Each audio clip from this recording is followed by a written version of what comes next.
छठ पूजा की 3 दिन की कहानी। कथा के अनुसार बहुत समय पहले राजा प्रियव्रत की कोई संतान नहीं थी। उन्होंने संतान प्राप्ति के लिए अनेक यज्ञ करवाए, लेकिन सफलता नहीं मिली। एक दिन उन्होंने संकल्प लिया कि वो एक यज्ञ करेंगे जिससे उन्हें पुत्र प्राप्त हो। यज्ञ के बाद अग्नि से एक दिव्य कन्या प्रकट हुई। उन्होंने कहा, मैं सूर्यदेव की पुत्री छठी मैया हूँ। मैं बालकों की रक्षा करती हूँ और उन्हें दीर्घायु प्रदान करती हूँ। देवी ने राजा से कहा कि वो मेरी पूजा करे और लोगों को भी इसका संदेश दे। तब से छठी मैया की पूजा प्रारंभ हुई। पहले दिन व्रती स्नान करके घर की शुद्धि करता है और भोजन में शुद्धता का ध्यान रखता है। इसी कारण इसे नहाय खाए कहा जाता है। दूसरा दिन खरना। दूसरे दिन को खरना कहते हैं। इस दिन व्रती पूरे दिन निर्जला उपवास रखता है। सूर्यास्त के बाद मिट्टी के चूल्हे पर गुड़ और चावल की खीर बनाई जाती है।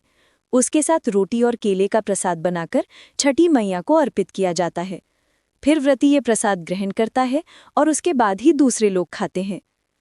कथा के अनुसार ये दिन उस तपस्या का प्रतीक है जो छठी मैया ने सूर्यदेव के आशीर्वाद हेतु की थी। व्रती पूरे दिन आत्मशुद्धि और संयम का पालन करता है।